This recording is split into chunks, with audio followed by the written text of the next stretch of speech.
It is time to go beyond the box score on fantasy football today. Advanced stats from simple people. Adam Azer, Jacob Gibbs, and Dan Schneier here on Monday afternoon, recapping a Steelers 23-18 win over the Raiders. We'll talk about Devon Achane. We'll talk about that crummy Jaguars offense and what went wrong for them.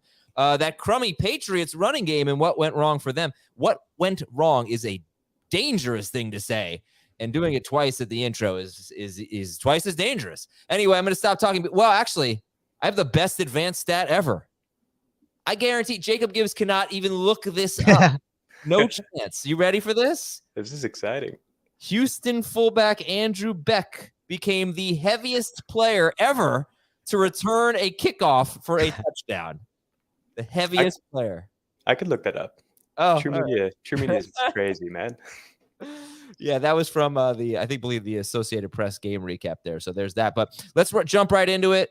We got our 5 big topics later. We got advanced stats. We got some film review. But Pittsburgh 23, Las Vegas 18. Jacob, what are your fantasy takeaways from this one?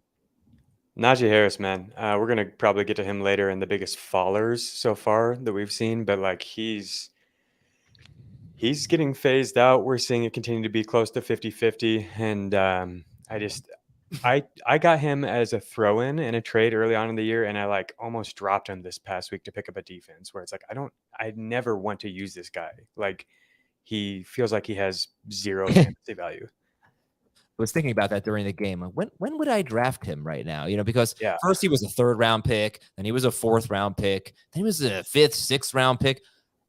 Keep going. I mean, that's why I kind of felt like it doesn't matter how far he falls. He's going to be a bust, but he didn't really get phased out. I mean, he had 19 carries, right? So he only ran 6 routes. But that's like the best game script he could have possibly had or asked for, and he still didn't produce. And that's the issue I think I see here. Oh, I mean, there are a ton of issues. Let's talk about the other. Well, actually, before we move to the other running back with issues, Josh Jacobs, we were supposed to get more work for Jaylen Warren.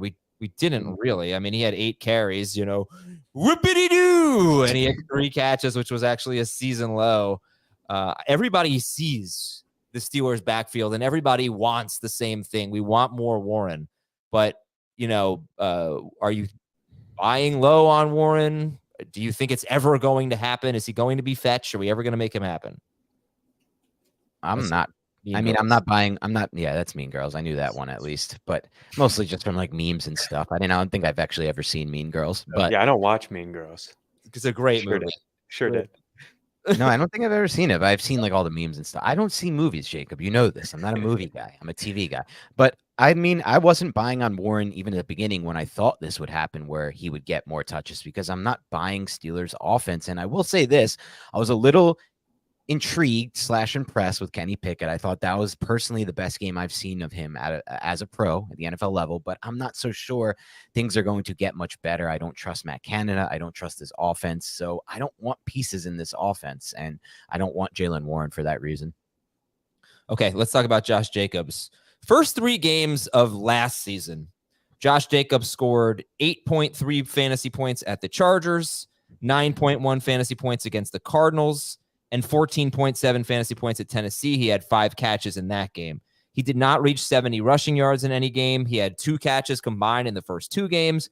I am sure people were disappointed and upset with Josh Jacobs. He ended up having an amazing season after that. The next 3 games, weeks 4 through 6, he scored 30 or more fantasy points in every game.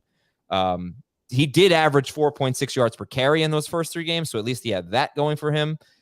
He is now actually... going back to the end of last season, it's getting a little concerning. It's 6 straight games for Jacob. 3 Jacobs, not Jacob Gibbs. Josh Jacobs. 3 straight games at the end of last year. 3 straight to begin this year.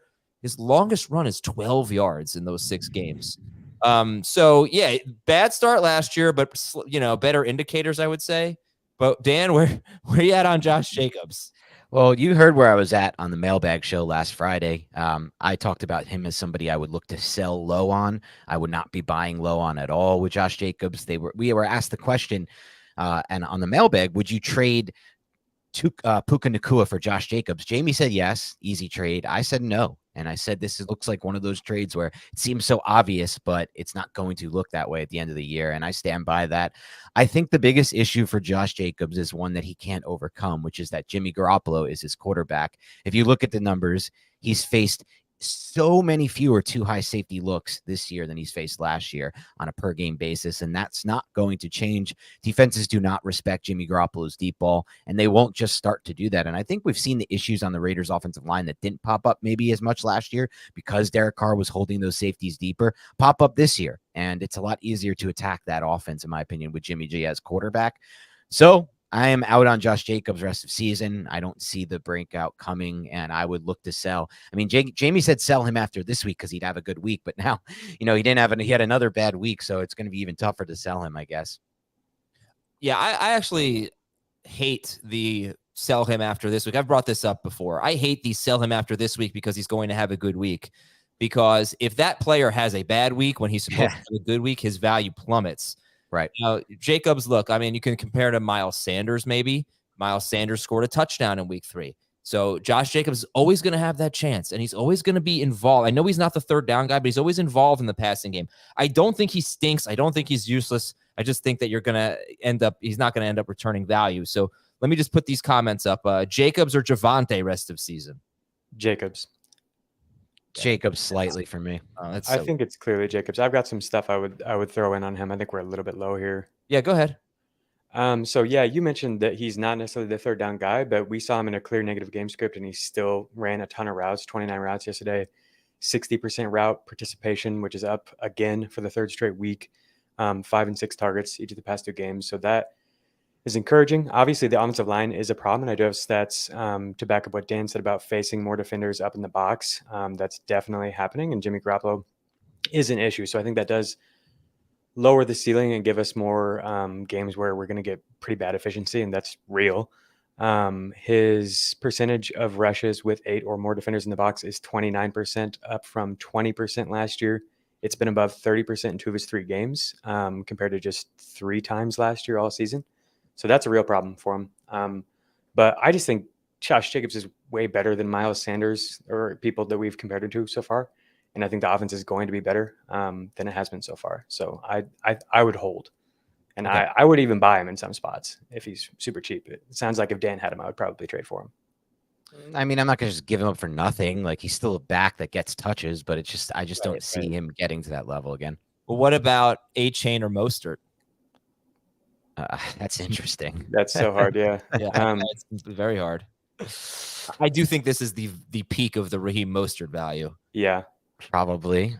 But I think as long as he stays healthy, he's still going to have a good role in that offense. So, and that offense is so damn good. I would take him over Mostert. He's got the whole backfield to himself. That's so rare.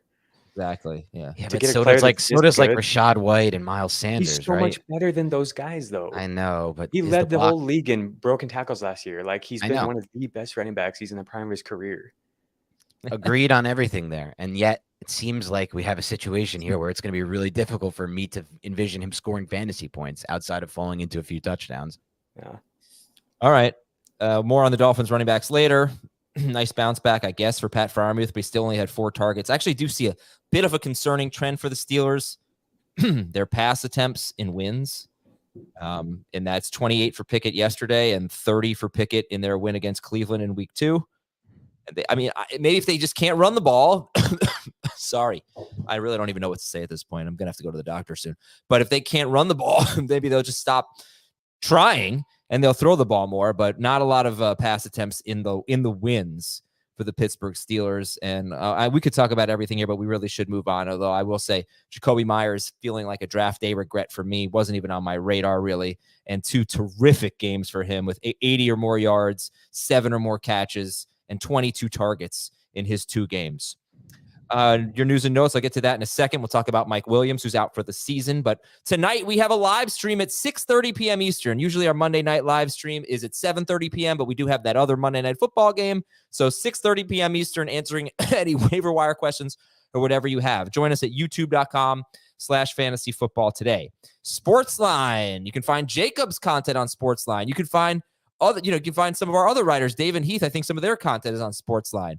Is it still $10 a month, Jacob, for Sportsline? Like, it's most inexpensive, incredible resource for gambling and for fantasy.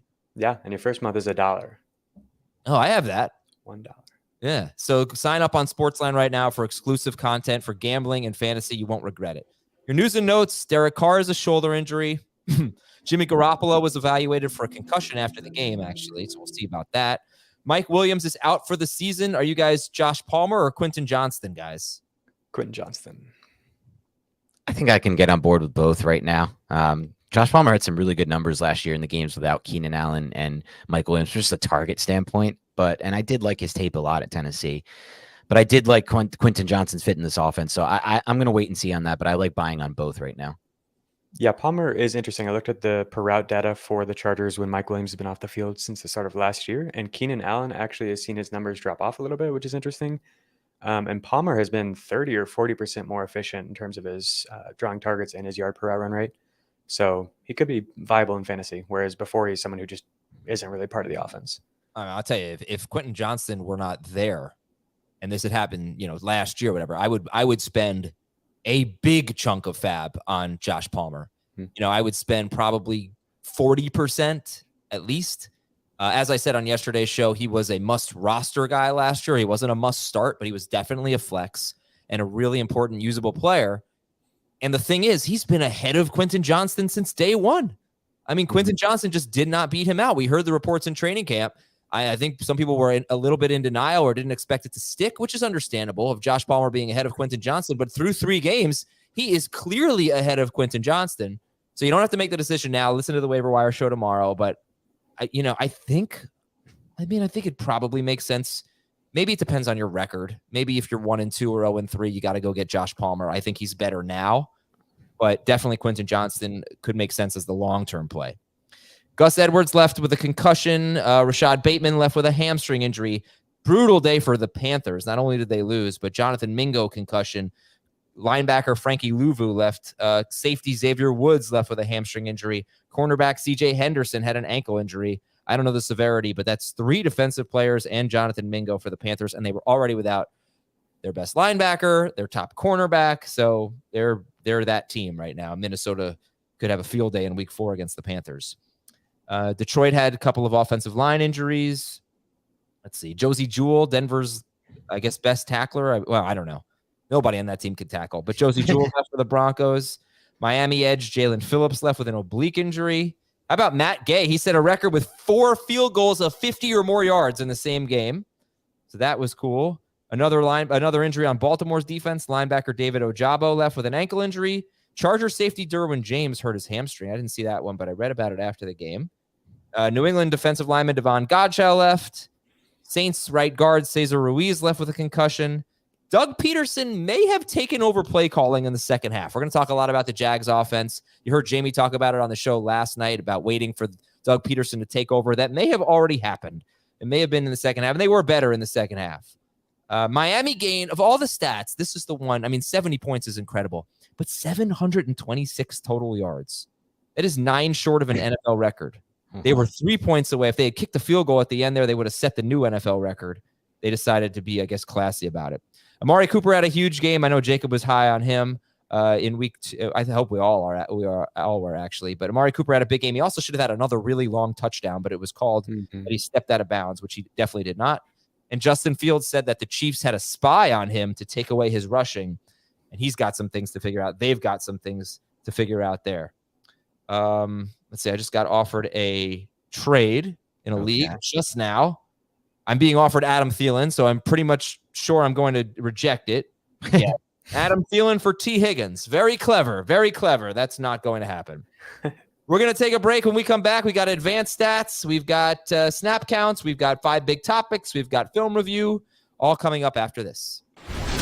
Electrifying action is back to back to back on CBS Sports Network. All right, Jacob Gibbs, dazzle us with some advanced metrics. All right, we got to start with Tank Dell. I'm so obsessed with Tank Dell right now. He's just always open. And you might think of him as like a slot guy because he's tiny. He's straight up just winning from the perimeter. 80% of his snaps have come out wide. He's playing in 2 receiver sets. Robert Woods has been their primary guy in 2 receiver sets, but Tank Dell is running just as many routes as Nico Collins from 2 receiver sets. And in fact, he's actually ran more total routes than Nico Collins in back-to-back weeks. We brought this up last week. We're like, why was Nico Collins third on the team in routes? It happened again in week 3. And then we also saw the targets drop off for Nico. I love Nico. We've talked about him a lot. I think he adds a really valuable element to this offense in terms of his ability to stretch the field. But I think it's entirely possible that we see Tank Dell just run away as the target earner in this offense and the clear guy. He's led the team in targets in back-to-back weeks. He led all of college football in receiving in 2021 and 22 seasons. He's really, really good. Sam Laporta, another rookie. Wait, timeout. Yeah. Would you pick up a Chargers receiver or Tank Dell from the waiver wire? Tank Dell. Okay, go ahead, Sam Laporta. Sam Laporta, route participation, second week in a row that we've seen it rise up at 80% in back-to-back weeks. He's second at the tight end position in target share through 3 weeks. Obviously, we saw the breakout game. That's backed by really impressive usage so far. And we haven't really seen Jahmyr Gibbs incorporated into the offense in the way that we would have liked to. He only had a 50% route participation rate this week, Jahmyr Gibbs, and his targets weren't really there. I think I'm really encouraged by what we've seen from Laporta so far. And I'm curious what you guys think about Amon-Ra St. Brown. Do you think he's still going to be fine? I wondered going into the season if Laporta and Jahmyr Gibbs were a bit redundant in terms of the way that they win and where they get targets in the field with St. Brown. So I was hoping they would just push St. Brown down the field more. They've done that a little bit. But on the snaps where Jahmyr Gibbs has been involved as a route runner, St. Brown's target rate has dropped dramatically. It's a small sample size, of course.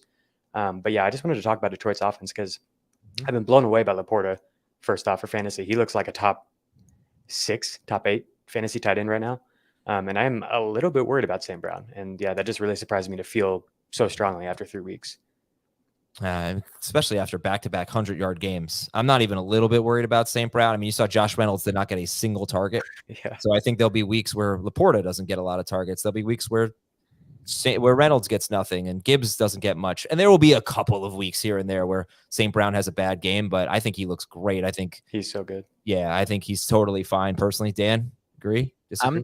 I'm with Adam on this one. I'm not worried about St. Brown. I am interested to see if Jamison Williams, when he returns, does anything for this offense or changes it in any way. But I still think this one will operate through St. Brown on a target basis. I mean, the rapport they've built. I wanted to comment a little bit about Tank Dell. I mean, you brought him up, Jacob. You brought up some incredible stats. I was going to bring him up on Biggest Riser, which a segment we're going to do later. But I'll just talk about him a little bit now. Tank Dell, over his last 2 games, 17 targets, 12 catches, 227 yards, and 2 touchdowns. Insane stat line for fantasy. And I just think back to watching him at Houston, and I talked about him a lot on our shows before the draft and on my show for Big Blue Banter because he was my favorite target for the Giants. I felt like his film at Houston, like you said, Jacob, was very underrated. People just looked at him like, oh, he's 5'6", 5'8", 5'8", whatever he is. He's going to have to be a slot receiver, but he won on the outside. He beat press man. He beat all these coverages that a lot of the receivers in this draft didn't beat, and he was incredibly productive at Houston.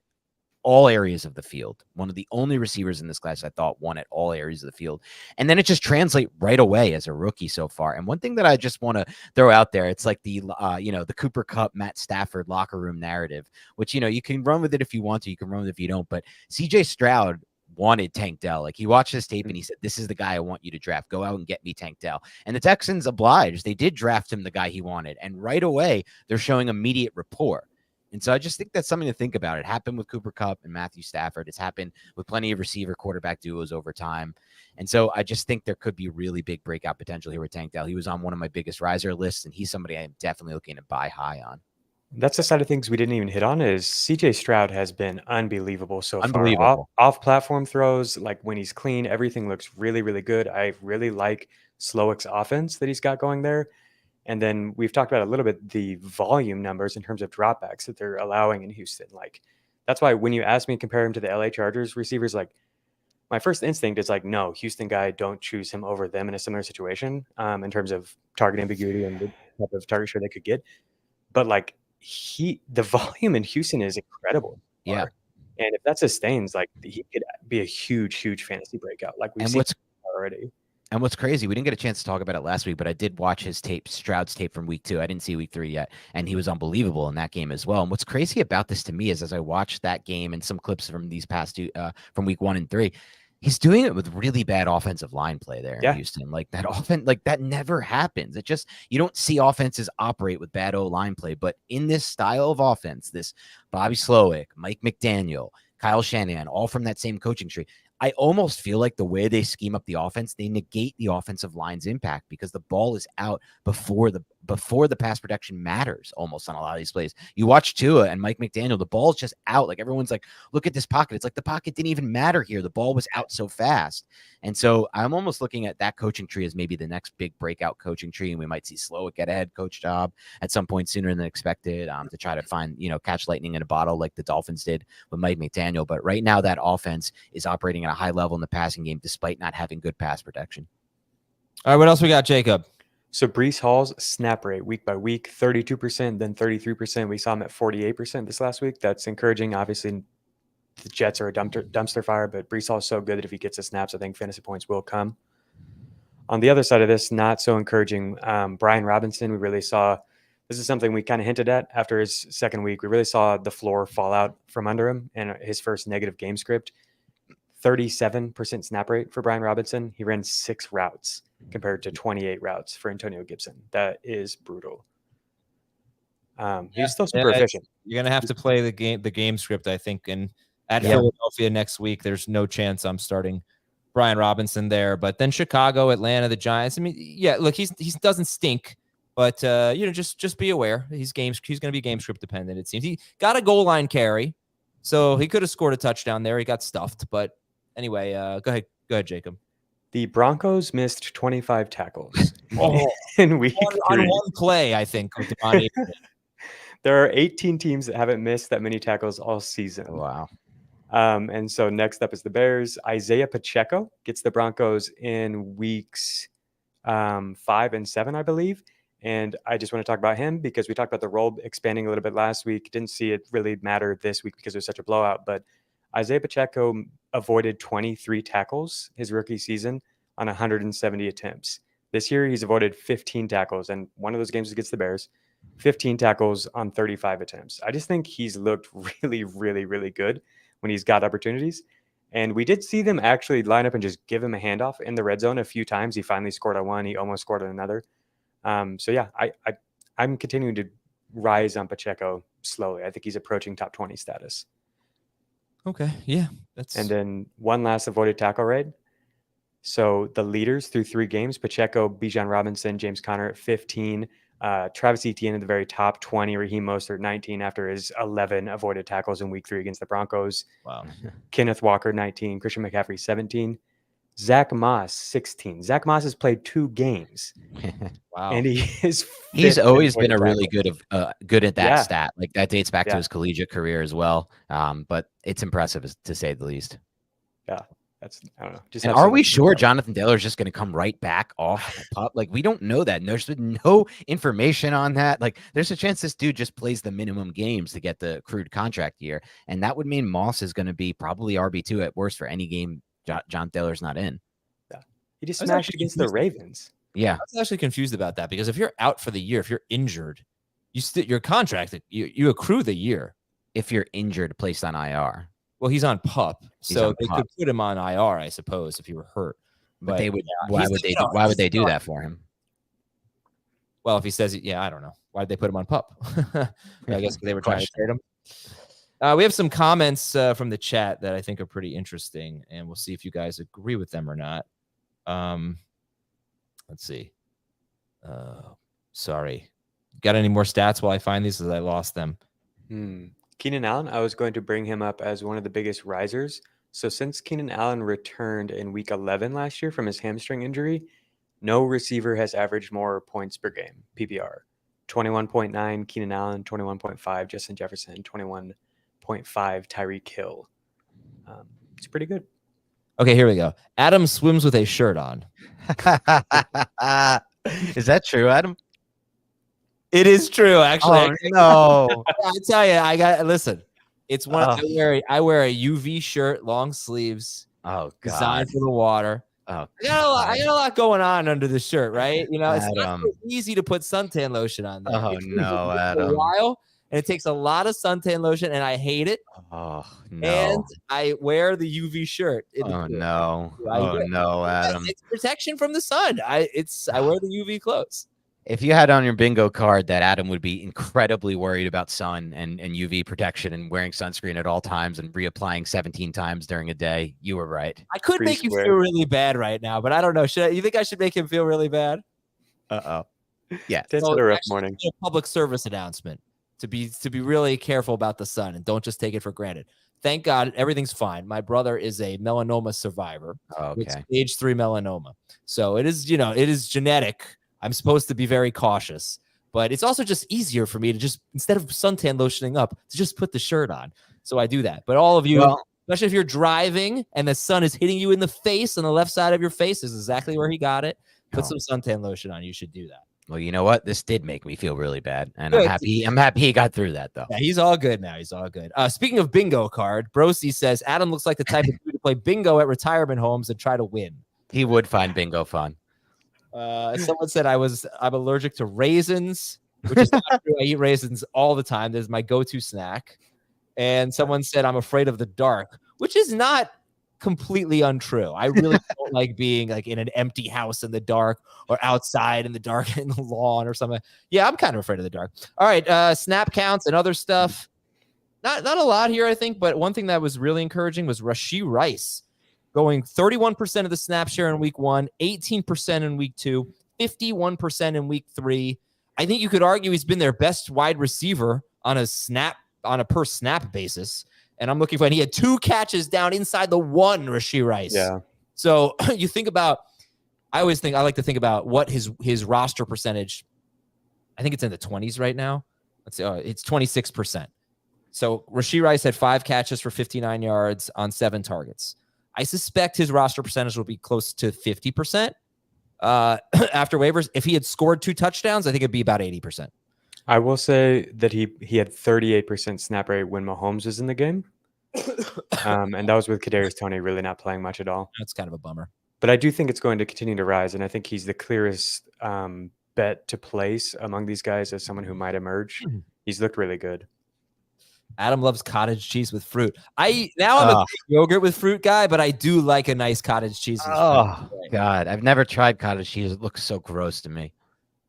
It's I like gross by cottage cheese. itself. It's gross, but you like it, Jacob? Yeah. I used to be super into fitness, and I would eat that way too much. Yeah, think well, I mean, that's why you had the guns. I Yeah. guess it is kind of good for you, but like Yeah. it just It looks is. so gross, and the consistency of it really You gotta swirl it around. You gotta mix it. Like yogurt, you got like a little liquidy at the top and thicker. You gotta swirl it around, but you gotta have fruit in there. I mean, the fruit makes it. You can't just like Jacob's not a sick enough guy to just eat straight cottage He cheese. probably I raw did. dog it. Yeah, Oh, It's disgusting. you know it. oh. Kendrick Bourne played 56% of the snaps, so I think it's pretty much over for him after that big week 1, or at least it's over for now. You don't have to hold on to him. And that's all I really have to say.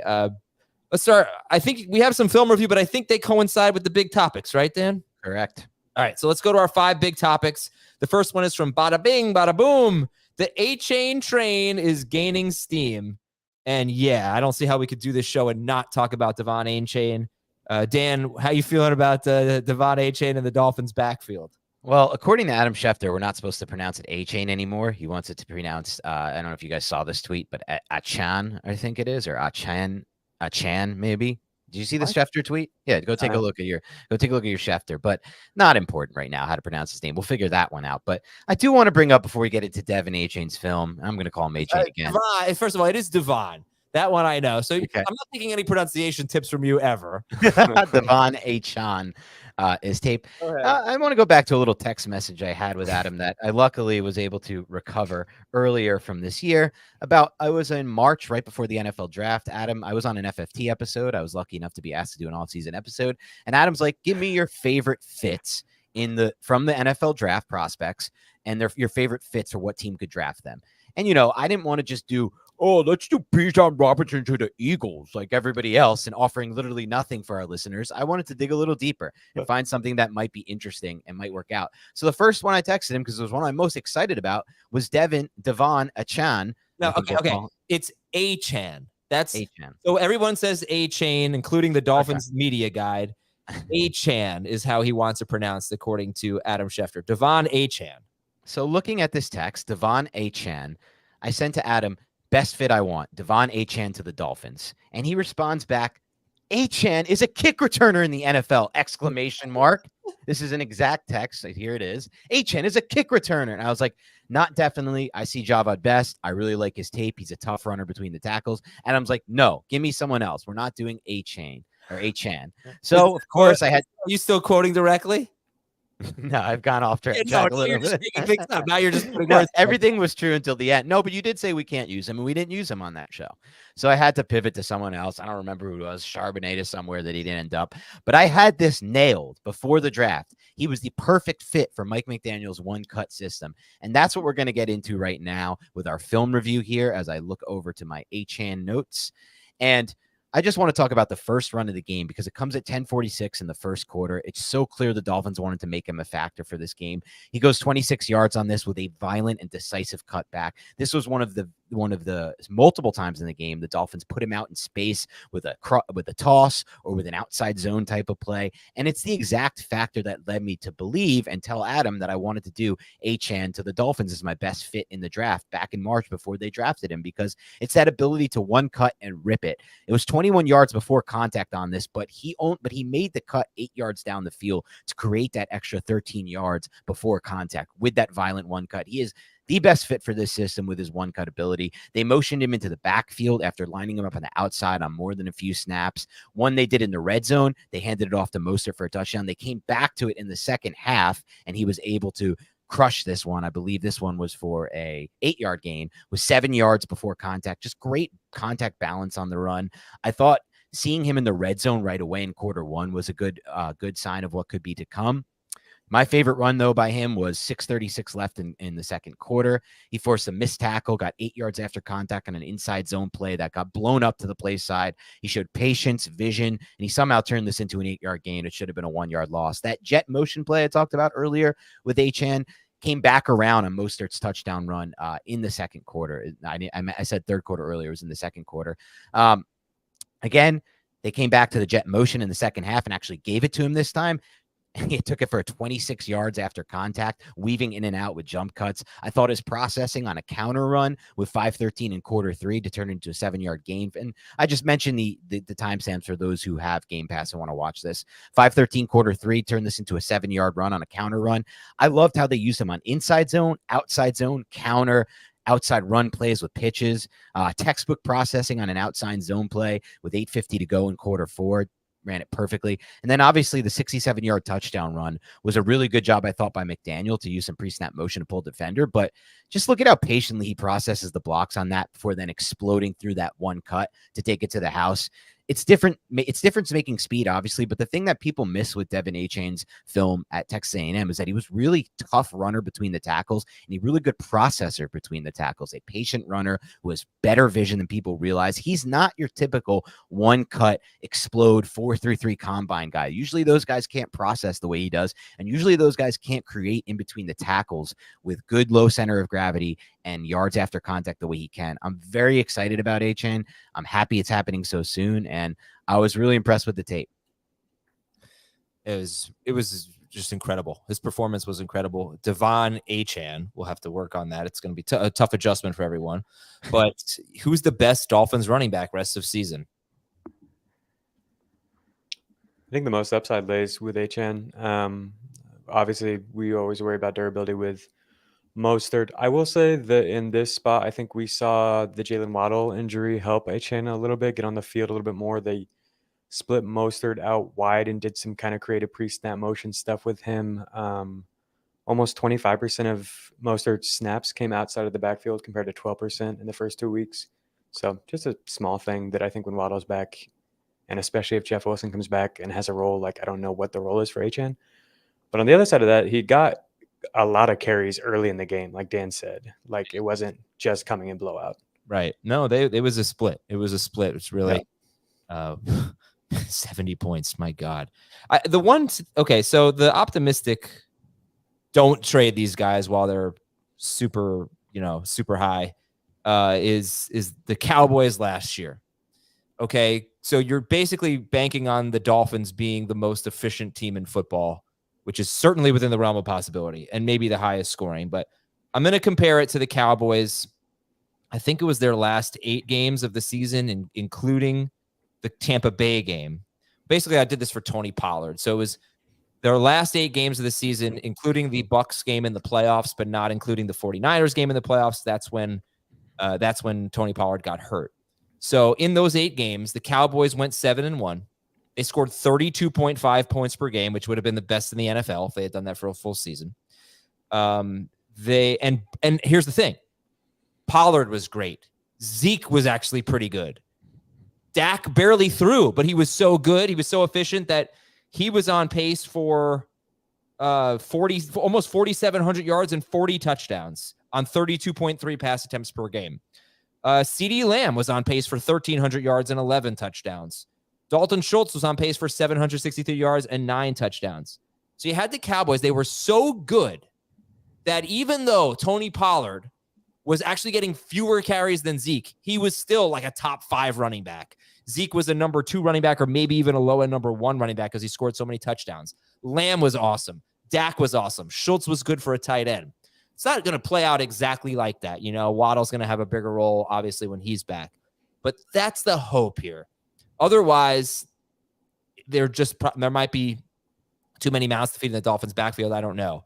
But that's what gives me hope is that they can be the best. Basically, they can be the best offense in football, and they can do it without a ton of pass attempts. And those running backs can get it done. However, I don't think that's really in the Dolphins' DNA like it was in the Cowboys' DNA to be a ground and pound team last year. I don't see the Dolphins doing that. So again, I think I would try to get something great. This might be your only chance to get something great for Mostert or Achane.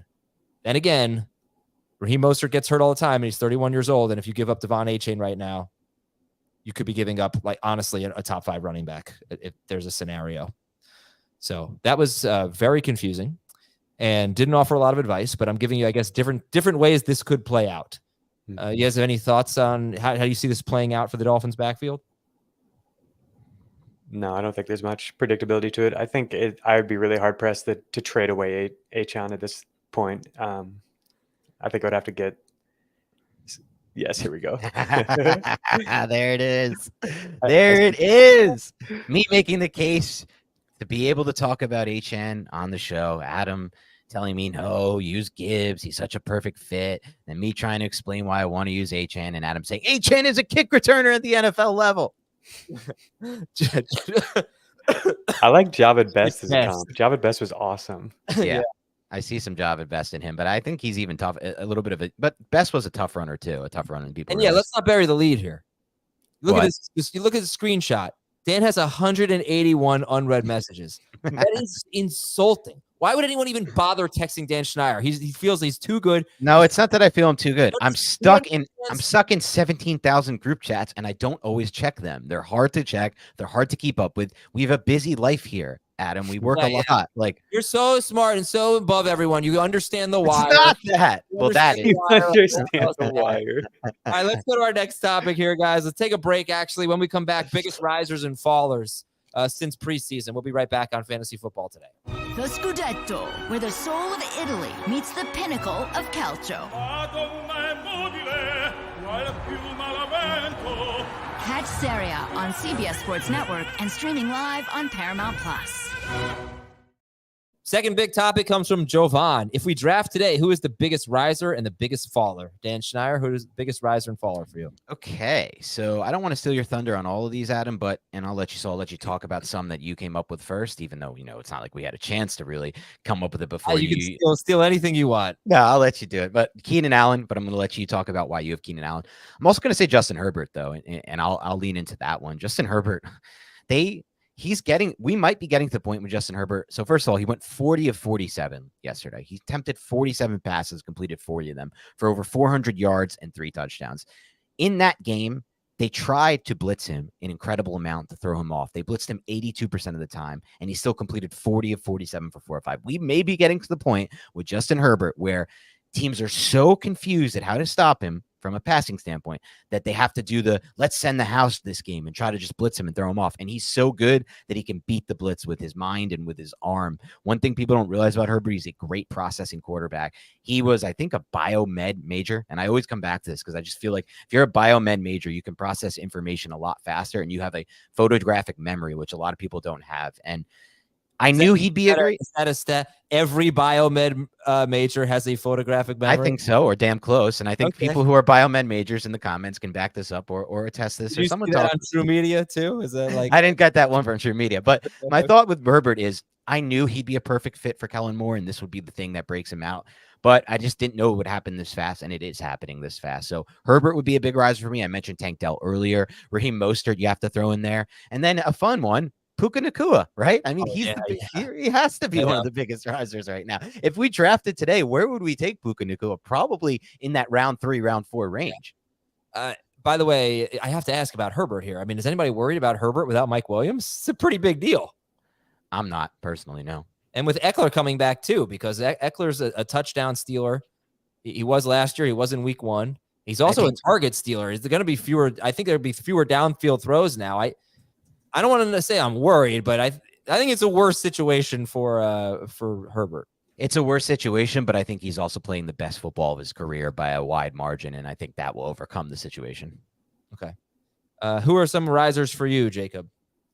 Dan hit on a lot of them. Obviously, I think Puka and Kyron Williams are probably the 2 biggest ones. Keenan Allen for me as well. Michael Pittman is somebody I would bring up.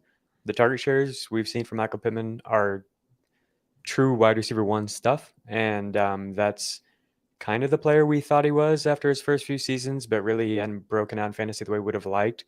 But my guy Matt Harmon just continues to pound the table for Michael Pittman being elite, and he's looked like it so far. And so if Anthony Richardson comes back, there's so much potential with this offense, like we've talked about with the pace that they're playing with, the RPOs and all that. And I think Alec Pierce has looked really bad. And so the only real target competition is Josh Downs, who I like a lot, but he's only playing in 3 receiver sets anyway. So I think we might see Pittman end the year with a top 5 or top 8 target share at wide receiver on an offense that's producing a ton of target volume, a ton of dropbacks. Big riser for me is obviously Keenan Allen. You're worried about the age. Just don't even worry about it anymore. He's obviously the same guy. Right now, he's the number 2 wide receiver in fantasy, though, Keenan Allen. And I think if you look at that, you've got no Eckler for 2 games. Now you have no Mike Williams, so that probably helps him. But you've also gotten huge performances against Tennessee and Minnesota. Another thing you should consider here for Justin Herbert. He's faced arguably the 2 best matchups in fantasy. The next games are Jackson. No, I'm sorry, that's the wrong schedule. The next games are Las Vegas, which should be pretty easy. Then a bye. Dallas, Kansas City, Chicago, the Jets. It's a fine schedule. But I think Keenan Allen, if I were drafting again today, he's not a huge riser because he was a late 3rd round pick for me. He's probably a 2-3 turn pick, maybe a little bit earlier. If you can get 1st round value for him, I wouldn't trade him for Josh Jacobs or anything like that. But if you can get 1st round value for Keenan Allen, I think you should. But he's just Keenan Allen. He's going to be a top 12 wide receiver per game. I think that he does it every single year. So why should this year be any different? It should be even better, to be honest, because he's got Kellen Moore. Kellen Moore is a slot receiver whisperer. And faller for me is Kyle Pitts. And I did watch every route he ran. And I really think he's kind of limping. I feel the same way. I feel like he's not 100% healthy, Adam. No one's talked about this, but I feel like the exact same way that he's not fully healthy or not moving that well. Yeah, so I'm really pretty down on him. And but the thing is, he's still getting open. He beat this guy. He beat a defensive back deep in the first possession of the game. And Ritter missed him badly on that could have been a 40 to 50 yard play. Ritter regressed big this week, by the way. Yeah, I'm just not feeling it with Kyle Pitts. I don't think he's healthy. I think there are too many games where he's going to get 5 targets, and I'd take Laporta over him. There's not that many guys that were drafted after him that I'd take ahead of him, but I just wouldn't really prioritize Kyle Pitts at all, unfortunately. But I'm glad someone else saw that because I think he's lumbering and struggling a little bit out there coming back from the MCL surgery. Faller for you, Dan Schneier? I've got a few fallers on this list. I'm going to start with Josh Jacobs, who we already discussed earlier, so I don't need to get more into that. This one feels like cheating, but Jamar Chase, right? Like if we were drafting again today with the Burrow situation, maybe we didn't put enough credit in him potentially being injured or having a limpy year. And then my two other ones are just two guys that, I didn't draft much of. One guy I drafted none of, but we seem to push these guys up draft boards because this is what we do with this position. And it's Mark Andrews and it's Darren Waller. Mark Andrews, we push him all the way up the draft board because he plays tight end. You need to start a tight end. But I'm watching this offense, man, and I don't think it's running the way. We didn't give enough credit for how much Greg Roman schemed up that offense for Mark Andrews. This offense is not being schemed up for Mark Andrews. I don't understand how, we're seeing these. I understand it, but I think we have to factor in. We're seeing these games where Zay Flowers is almost doubling Mark Andrews. We're seeing a game. What about the game where Andrews didn't play in week 1, right? He had 8 targets on limited snaps in week 2 and a touchdown. I'm actually looking to buy low. I'm looking to buy low on Mark Andrews. He may not be amazing, but man, tight end is just so bad right now. It's an opportunity, I think. If you can get him cheap, I'm fine with it. And then I go to Darren Waller on the Giants, another tight end who we pushed up and I really liked in the preseason. I'm seeing some things from Darren Waller that I don't love, which is last game, the San Francisco 49ers bracketed him on almost every route that he ran, and they just did everything they can to take away his ability to make big plays down the field, which he hasn't made any of yet, with the exception of the 25-yarder against the Cardinals. So I just feel like if teams are going to continue to play the Giants this way, and I don't see why they wouldn't, considering the rest of the offense, maybe Jalen Hyatt can change that at some point. But if they are going to continue to play Waller this way, it's going to be really difficult for him to be a big fantasy asset. It's just hard to beat bracket coverage. Yeah, I think it might be difficult for him to have a huge year, but I still think he could be a target hog, a lot of catches. Yeah. And again, when a team has a really bad offensive line, and I don't think the Giants are always going to have a really bad offensive line, but the state of it right now, or the state of it for week 3 was pretty bad. When they face a team with a great pass rush, it just makes everyone look so much worse. Yep. So the Cowboys in week 1, with Andrew Thomas getting hurt on the opening possession and playing through it and playing poorly, and the 49ers in week 3, there's just no chance. There's just no chance for the Giants offense there. So I would buy low on Waller too, because tight end stinks. It just absolutely stinks. I feel like it might be worse this year than it's been in the past. I don't mind buying low on them, Adam, but I think the point of the segment, I just want to clarify. The point of the segment is who are fallers. It just means I wouldn't be drafting them as high. I don't mind buying low on either. And I think this goes back to the main point we always struggle with tight ends. Like, these guys may end up finishing tight end 4, tight end 5, tight end 6, but if they're not actually because the position's so horrible, but if they're not actually producing weekly difference-making totals, they're not worth the second-round draft capital for Mark Andrews or the 4th-round draft capital for Darren Waller. I'm more nervous about Waller, but I still believe in Andrews. I'd have to see another game of him performing poorly before I even start to question it. But I just think Andrews is a great player and is going to benefit from more pass attempts from Jackson. Who's your faller, Jacob? Real quick on Justin Herbert, I did look it up, and when Mike Williams has been off the field, his EPA per dropback has dropped from 0.1 to 0.02. So that's from Joe Burrow range to like Tom Brady last year range. He's been noticeably worse without him, but that's also without Quentin Johnson on the field. So hopefully he can add an element there. Fallers, Najee Harris, we've talked about it already. I don't really even see him as fantasy relevant at this point. DJ Moore, like I said, he was outside the top 30 for me going into the year. He actually had a decent game he found the end zone, had all right underlying volume, but like for so much of the game, it was the same thing. He kind of got there in garbage time, and maybe he'll do that, but I think there will be weeks where he doesn't as well, and he's giving you absolutely nothing. And it's just like, I don't know. I just don't want any part of that. And I think he's somebody who, if we drafted today, I wouldn't be taking till like the 6th or 7th round. John Dotson is somebody who people were really, really excited for. Yeah. And he's been pretty invisible out there. And so that's frustrating as well. The underlying volume is not there. There's really no reason to be encouraged other than I think Jahan Dotson is really good. But like, man, the offense looked bad this week. Yeah, Howell's coming down to earth, way back down to earth. Dan, the type of dude to cheat while playing board games. I don't cheat in board games. I'm very shrewd strategic player, but I don't cheat. Like, I'll do things like, like for example, if anyone's ever played Settlers of Catan, have you played that, Adam? I feel like you have. It's a fun game. No, I never have. Jacob, have you played? Big time. So for me, like one of my shrewd moves in that is like I'm very vindictive. Like if you put the robber on me early, I'll go out of my way to be like, you robbered me once, you're getting robbered the next time. I'm just putting it on you. I won't even consider any other player here. So like, or I'll do like the fake, like I drew a D card, I have a knight. If you put the robber on, it's going right back on you when I don't actually have a knight under there. So I got moves, I got shrewd moves, and I'm a tough player, but I don't cheat. All right, listen, guys. I got 3 more topics and about 5 more minutes. Oh no. Let's try to this one. Topic number 3 is from Jacob Gibbs. I want to hear Dan Schneier's take on Rhamondre Stevenson, but I also don't want to ask him to watch Zeke. So what's our take on Rhamondre Stevenson, who right now is the number 16 running back in PPR, number 17 in non-PPR, but that's with a few teams having only played 2 games and a few running backs having only played 2 games, obviously.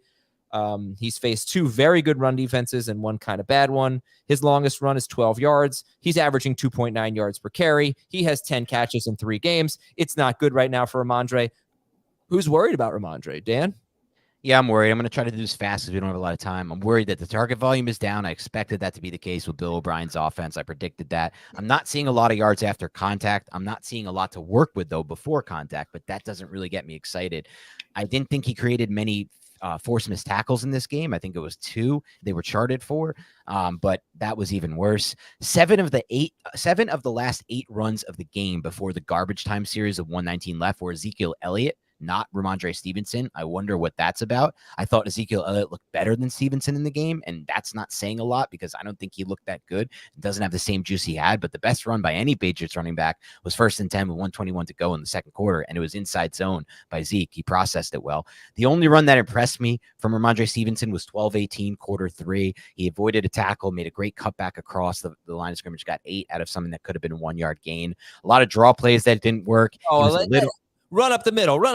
I watched every carry of this game from Stevenson. How boring. Yeah. I mean, it was unimpressive. It was very unimpressive. The Patriots offensive line is finally having that year we've all been waiting for, where they took the step back, and there was always times where you'd be like, it's going to happen this year. It's going to happen this year. But when they used to have Scarnecchia, who's the best offensive line coach, I think, ever, it never really mattered. They just plug and play. Now it feels like it matters, and they're not creating yards before contact. All right, would you guys rather have Jacobs or Stevenson rest of season? Jacobs, without a doubt. Would you rather have Stevenson or Miles Sanders? Oh, I thought you were going to throw Achane into that. I don't know what to do with Achane and Mostert. I feel like I'd rather have both. I don't know that I would. I think I'd still rather have Stevenson, but Stevenson over Sanders for me. Yeah, Stevenson. Yeah. I'm not ready to answer Dolphins running backs versus me either, because I don't want to give people advice. I have no idea what's going to happen there. Especially if Jeff Wilson makes it back and complicates things further there. I mean, they're obviously one of the best offenses in football, so you can hang your hat on that. Right. But I don't know what's going to happen there. I gave you some scenarios. It's anyone's guess at this point. Let's go to our next topic. It's from Nestor. What to make of the Jags? Yes. This is the second week in a row that I've gone back and watched the Jaguars, and let me tell you, self-inflicted wounds in this game. Yeah. I have so much to say. Go ahead. Yes, Sorry. me too. I'll go quick.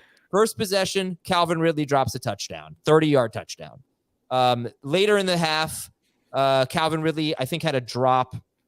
He had a drop on 3rd down. They ended up settling. No, he had a catch on 3rd down. It was called back on a penalty. Both of those drives ended in field goals that were missed. One of them was blocked. Later in the half, they're driving on Houston. Jamal Agnew fumbles at like the 30 or the 25-yard line or something like that. This team is shooting itself in the foot. The offensive line cannot be blamed. They are giving up the eighth lowest pressure rate through 3 games in the NFL. They're not really getting anything going downfield. The one thing I noticed, a lot of 2 deep safety looks or just a conservative defensive approach for the Texans trying to take away the deep ball. But they're just making a lot of mistakes. They were better in the second half, and maybe that coincided with Doug Peterson taking over the play calling. I think it's fixable, but also it just seems like teams are trying to take away their explosiveness, and they are responding with a lot of handoffs and some screen passes. It's working out great for ETN and not so much for anyone else. Jacob, what do you have to say? 5% off target rate this game for Trevor Lawrence, best of the season by far. But yeah, terrible drops. Don't like what I'm seeing from his supporting cast. I don't think Lawrence is playing bad necessarily. I want to hear Dan. Yeah, I mean, Jacob nailed it. Lawrence looks so good in this game, and yet the stat line doesn't show it.